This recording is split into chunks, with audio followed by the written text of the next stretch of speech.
Hi friends, welcome back to my channel. If you're new here, hi, my name is Sigrid and I make videos about books because I love them. Today I'm going to be reading popular romance books from authors that I have just been binge buying their entire backlog and all of the books that they come out with without reading a single book from them. Basically, I have just been trusting others who rate these books very high, and I just continue to buy based on that. I really need to take time to read these books, and now I am. I will be reading 5 books in this vlog, and the first one is It Happened One Summer by Tessa Bailey. I actually have read other books by Tessa Bailey, so I do know that I like her work, but this is one of those book series that has a cult following, and I feel like people have inside jokes about it, and I don't want to be left out anymore. So I will be reading this today. The next book is The Love Hypothesis by Ali Hazelwood. This is another author that I just continuously buy. I have all of her books, every single one of her books. I haven't read not one word, not a paragraph, nor sentence from them. Like, what if I don't like her work? I have like a bunch of books that I just will need to get rid of then. So I will be reading The Love Hypothesis and seeing if I like her work. Anna Huang is another author that I have just been blindly supporting, buying all of their books, getting special editions from their books without having read anything from them. And so I will be reading Twisted Love. This is book 1 in the Twisted series. So we have a little bit of a dark romance, I think.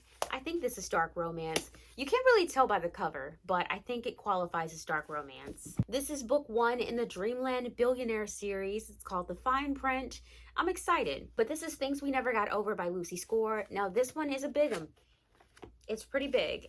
One of my friends actually read this book, and my friend read both books. So I have to read this book because my friend has beaten me, and I have to save my reputation. So I will be reading this one as well. In total, I will be reading 5 books. I'm not really sure what order I will be going in. I will just be going on vibes and what I feel like reading that day. I will keep you guys posted once I start reading and let you guys know my thoughts. I finished The Love Hypothesis last night in one sitting, and I have thoughts. So I'm going to say my rating first, and then I'll go into everything. So honestly, if I want to rate it based on how much fun and entertaining it was, I would give it 5 stars, which is what I gave it on Goodreads. I am not very critical of romance books because I just feel like it's not a serious thing. It's romance. It's make-believe. It's a fairy tale. So honestly, I'm not that critical of it. If I was to be critical of this book, it would be more of a 3.5 star, if that makes sense. This follows a woman named Olive. She is in the PhD program, and the basic plot of this book is that she would like for her best friend to date one of her exes, but her best friend is refusing to do that because she doesn't want to break the girl code. So in order for her to kind of prove that she's over him, she pretends to fake date one of the professors at the school. Wondering, wow, this is a huge kind of thing. Are there any other options that she could have chosen to get her point across? Yes, there is. Is this a Disney Channel plot scenario? Yes, it is. So like with all Disney Channel plots, in order to keep up with the lie of fake dating, she ends up having to put herself in some uncomfortable scenarios because her friend is pushing her to do PDA stuff, such as rubbing suntan lotion on this guy, kissing him, staying in the room with him, when they go on this conference thing. And instead of saying, look, we haven't reached that part in our relationship where I'm comfortable doing these things, or instead of saying, I'm just not really a person who's fond of PDA, so I'd rather not, she ends up doing it.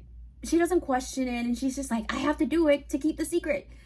But girl, you are a whole scientist. Come on, you have to work on these problem-solving issues. That is my only quirk with this book. And honestly, I know a lot of people going into this said that the biggest complaint is that they said Ali Hazelwood has this thing with making Olive look so small and making Adam look so tall. But Olive is 5'8", and as someone who is 5'2", that is a very tall person to me. That's almost 6 feet. To me, that's huge. I can't imagine her being someone who has to keep reminding us that she's small. Maybe they meant to write 4'8" instead of 5'8", but like 5'8" is really tall to me.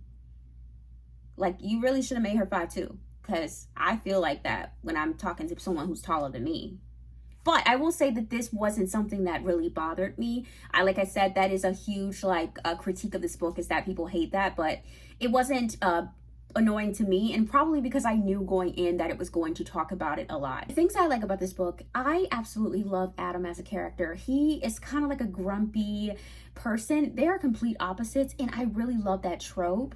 And honestly, another microtrope that I saw in this book that I really like is like when one of the characters eat really, really healthy and the other character eats like junk food, and they're just like so grossed out by each other's food.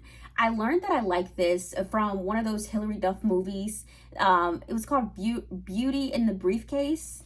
And she was like someone who ate a lot of like unhealthy food, and the guy that she was like pursuing or whatever, he was someone who was like micronutrients. This has good nutrients. My cat is literally on my back right now, so yes, I have no privacy.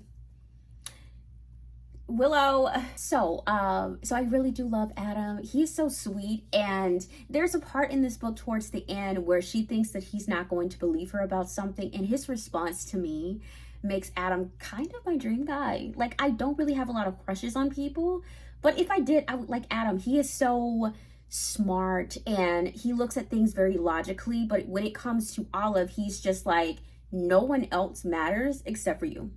I don't understand how people even critique him. He's like the perfect book boyfriend.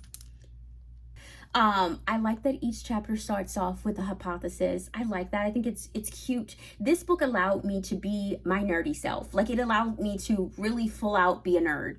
And I love it. I'm not a science nerd per se, but I am like a nerd. And I just got to be quirky, and I just had a fun time reading it. So it's a freaking 5-star for me. But if you want me to be critical and like read it and all of that stuff, it's like a 3-star if you want to be honest. But 5 stars for the level of enjoyment that I did. And that's what I normally rate my books on, my level of enjoyment. So one of my friends from work picked my next book that I will be reading. It was between The Fine Print and It Happened One Summer. I has not read The Fine Print, but she did say that if I like Schitt's Creek, and more particular if I like Alexis from Schitt's Creek, that I would love It Happened One Summer. And I was obsessed with that show at one point. I love it so much. So definitely reading It Happened One Summer next. I think I might start that tonight. But yeah, we're starting off with a good point. I can see why this book is hyped the way that it is. It was so fun. I definitely will be reading more from Allie Hazelwood. Oh, I did finish It Happened One Summer. My thoughts. I think it was a good read, but I wasn't too attached to any of the characters or the story. I think I was kind of like a little zoned out, a little bored with the story.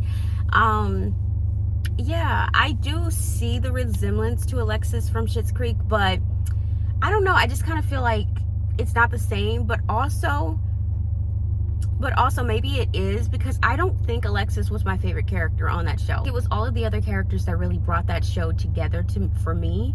And Alexis had kind of a boring plot line because she was kind of like a spoiled, ditzy person, but she ends up having a heart at some point.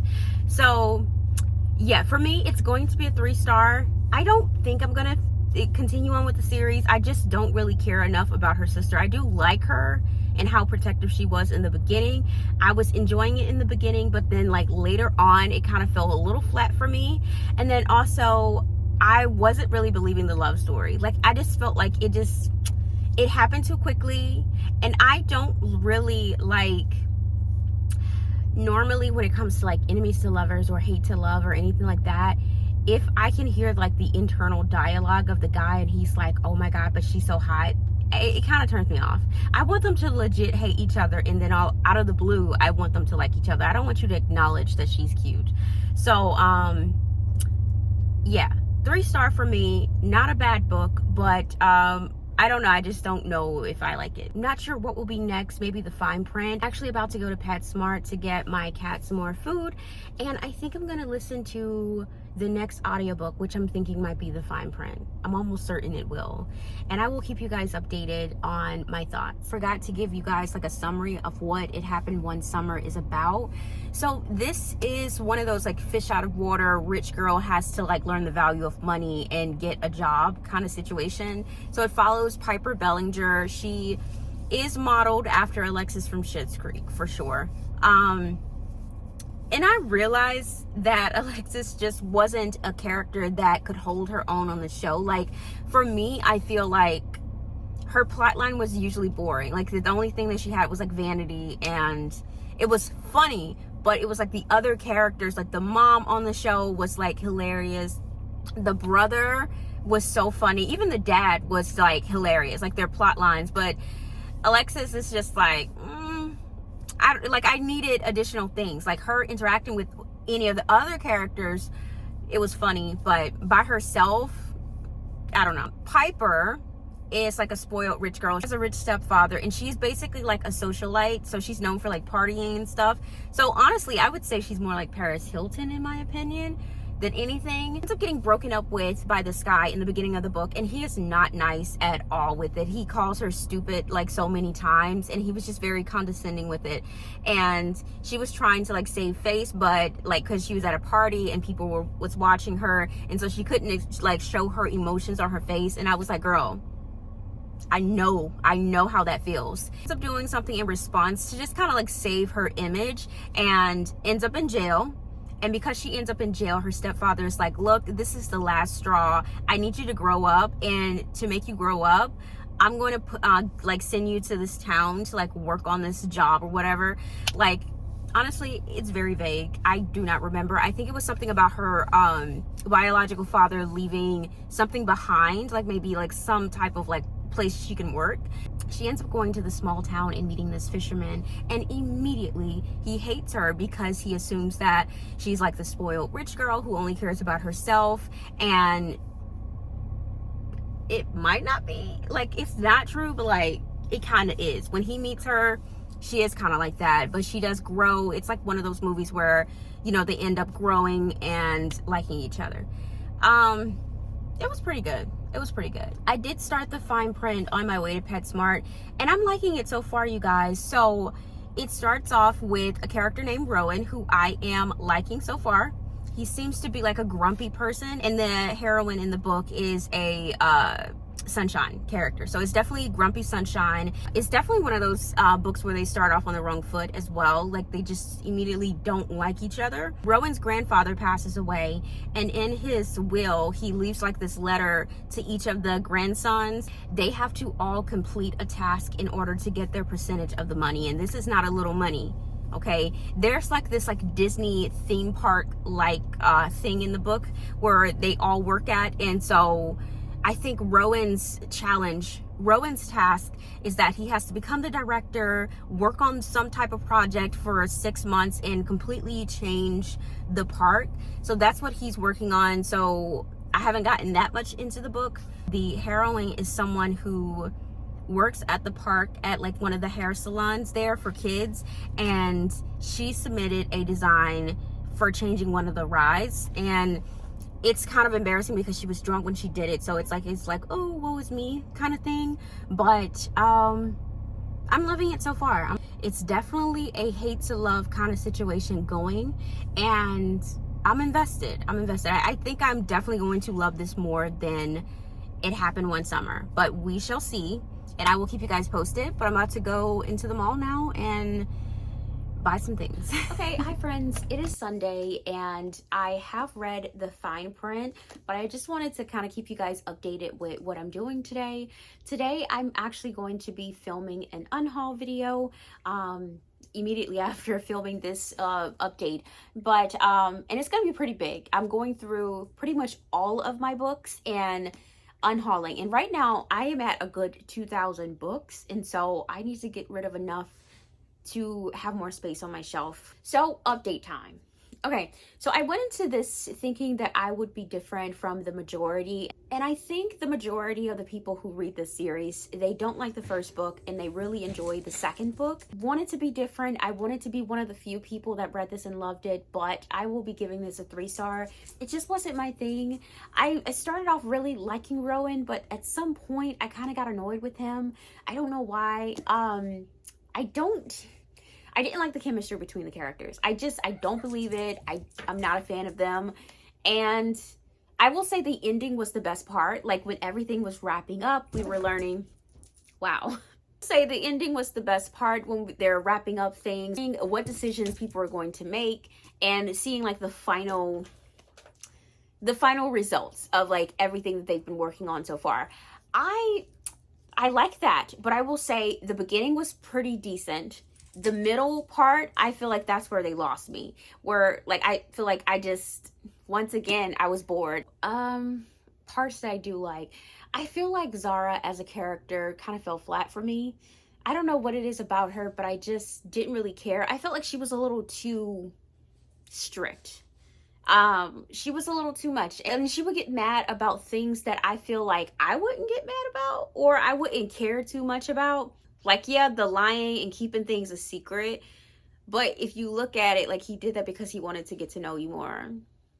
Yeah, so this has a trope of, like, secret identity, which I don't think I've ever read that trope. But Rowan actually pretends to be another person in this book, and that actually leads to an argument. In my opinion, this book had the most, like, arguments in a couple that I've ever read. Like 3 different scenes where she's, like, mad at him for something, and he's like, I have to make it up. He says something in the park, I think, something offensive or something, and she got mad. And then she finds out about him being the other person. And then also at the end, like the whole point going into the book, he knows that he's only going to be there for 6 months. I knew that that was going to be a huge like deal breaker and kind of I knew that was going to be a third act breakup like moment. Yeah, so they kind of like clash a lot. I don't know if I would say that this is a grumpy sunshine, but I think it is. Yeah, so I would say this book was a 3-star for me. It was okay. It was okay. I definitely will be reading the rest of the series, especially when people are promising that I would love book 2. But for me, I agree with the majority of saying like this book is just a little mid. I will look forward to reading book 2 so that I can see if that holds up. I will not be reading it in this video. We have Twisted Love and Things We've Never Gotten Over to finish off the rest of the video. I don't know which one I'm going to read, but I know one of them is a little bit bigger than the other. So we will just see which one I pick up. I think I skimmed Things We Never Got Over, and it's a good plot. But I don't know what Twisted Love is about. Like read maybe a few pages, and then I will pick whichever one is the most interesting to start next. Yeah, okay, well, I will give you guys an update once I have read a little bit more, but I'm going to be unhauling now and expect to see that video maybe after this video is posted. Okay, bye for now. Hi friends, so it's been a couple of days, but I finished reading Things We Never Got Over by Lucy Score, and I have to say this is my favorite book in the video. I don't think there's going to be anything that surpassed this. I had so much fun. It's a very interesting plot. The characters are interesting, and although I don't necessarily know if I would have put them together, I came to be picking what to read next. I wanted to avoid a grumpy hero because I had just read a grumpy hero. Apparently both of these books have grumpy heroes, so I ended up picking this one because it seemed the least similar to the previous book, and I just really loved it. It follows this woman named Naomi. She is a runaway bride, and she ends up going to this small town to help her sister out. But it turns out her sister is just an evil person. Like, she's always been an evil person. But she lives in this town. They are identical twins, so you know what's going to happen. Everyone thinks that she is her. In walks Knox, who is someone who really hates Naomi's twin. So he sees her, and he just starts going off, and she's like, why would you talk to anybody like that? Like, I am not my sister, yada, yada, yada. And he ends up starting to fall for her, but her sister does her so wrong in the beginning of this book. She ends up robbing her, like taking her car, taking her money, and leaving her child that like Naomi knew nothing about. So now she's like an instant mom of an 11-year-old kid. Honestly, I really love that element. I love that trope. Like, you don't really see too much of that. And I always thought that I would be a mom in that way, not like the typical planning way. I feel like someone would just leave me a child in their will or through some sort, and that's how I would end up being a mom. I just felt like that. Like, you know, I don't know why, but I just don't see myself literally spitting out a kid, but who knows? Okay, so I give this a 5-star. I think that this was just absolutely amazing. It was so interesting. It had kind of like a little crime element because Naomi's sister is into some stuff. At the end, it all starts to kind of crumble and we see how it turns out. I do like it, and yeah, I will say the only thing that I didn't like about this is that people don't have to get married. Like, that's my thing. In epilogues or any part of the book of a love story or a romance, you don't have, doesn't have to be the end. Like, that doesn't have to be the goal. It's like, oh, we should throw in a marriage. I actually hate that. I hate seeing marriages in books because it's not the fact that they're unrealistic. It's so quick. Like, these characters just met, and like, you know, why are they getting married? Like, in any book, I just don't like it. Even if it's an epilogue, I don't like it. Unless they're like 5 years later, then I would be like, okay, it's 5 years later. But if it's just like epilogue 1 year later, no, I refuse. Anyways, I had a great time reading this book. I really like it, highly recommend, and I will be finishing the series. Hi friends. Okay, so we have made it to the final update in this video, which is my thoughts on Twisted Love. I feel as though all of these books had a very similar trope of grumpy sunshine, with the man being the grump and the girl being someone who is happy all the time and stuff. And this book is no exception. Normally this does work for me, but reading them back to back, it can get a little stale. I will say I'm not the biggest fan of the male love interest in this book. I do like the fact that he's rich, because that helps. I do like the fact that he is dangerous. It's not that, it's just, I would have liked it if he was someone who hated everyone except for Ava, but in the beginning of the book, he didn't like her either. Like, he was just like, I don't like her. She's my friend's kid sister, and she's always like happy and rainbows and stuff, and he was just kind of like a jackass to her. Like, I didn't like it. I feel as though my main critique of this book is that the pacing is extremely off. Like, he goes from seeing her as not his type to she's mine. What? Like, we're definitely missing something in between these two steps. And she went from he's annoying, he's a jackass, to oh, he looks great, or I want to bang him. Like, you know, it's just, what? Like, where are the steps here? Also, the trope of like, he is a player to everyone else, or he doesn't want to do a relationship until he meets the main character and that is the person he wants. No, I hate that trope so much. I hate that trope. I think, honestly, if a person is just like, I don't want to do a relationship, I think it's just timing. Honestly, like, it just takes a certain amount of time for that person to change their mind, and then that whoever they meet next, that's when they settle down. I don't think that it's a particular person, but that's just me being a pessimist. Another trope that I hate, and I think it's more like a micro trope, and I see it in urban romance as well as like dark romance and things like that, is like whenever there's like a bad boy kind of character and he's dangerous or something like that, I hate when the woman says that she wants to move on, she's done with the relationship, and the guy is like, no, if you find someone else, I will unalive them. I hate that. I hate that. I hate that. I hate that. You're taking away someone's autonomy. You're taking away their ability to date and move on. Like, she wants to move on, let her. Like, why is it just like, well, you're mine, you can't date anybody else? I hate that so much. It's so stupid. It's so overprotective. It's so possessive. It's not cute. I don't like it. I don't like it. And that is in this book. It's heavy. It was questioned by Ava, but pretty soon she supped it up like a puppy. I don't like it. I don't like it. It just, no. I would have actually liked this book better if they didn't get back together. Like, if the third act breakup was it.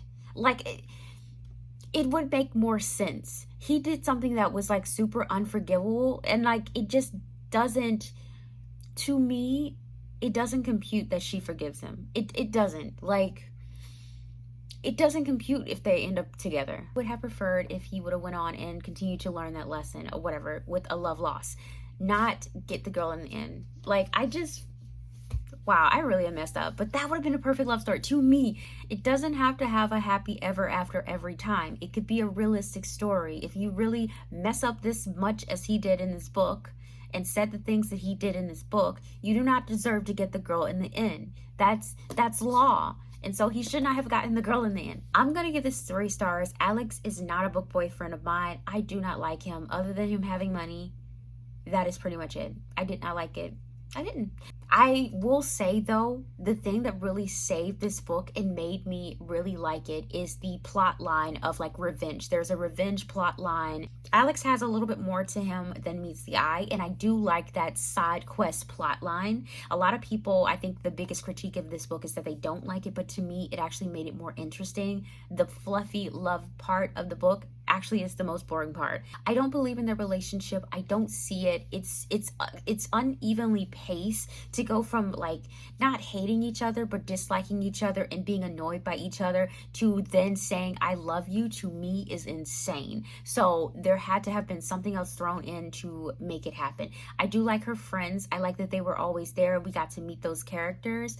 I do feel as though there is, I don't know who the other books are going to follow, but there's like a literal princess in this book and she has a bodyguard, and I think that seemed like it's going to be interesting. And I like her because she does something in the end that I'm just like, I like her for doing this. Like, she was such a good friend. I love the violent parts, that little side quest. I will never, like, I wish it was a book mainly about that. That would have been so much better to me.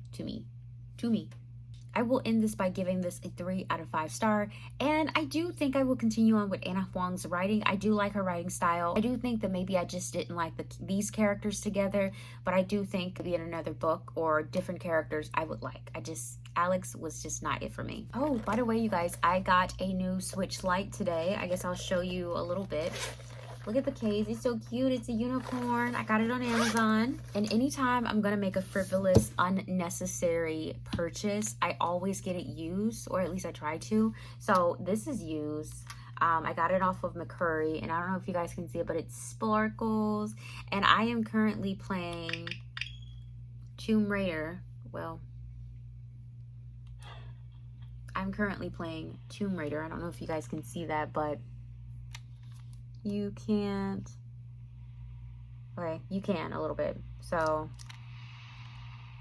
look, I love it. The fact that I can do that. This is so much lighter than my other Switch. Like, I have the regular Switch, not the OLED, just the regular one, and I really wanted the light because I wanted to be able to travel and not have that heavier console. I love it. It just came today. I have been playing Tomb Raider all fucking day, and I am ready to end this video and play it again.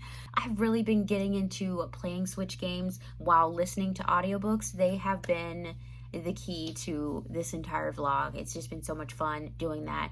Okay, that is everything. I have read all of the books that I said I was going to read, and I have rated them and reviewed them, and that is it. Thank you guys so much for watching this vlog. Until next time, I will see you guys later. Bye.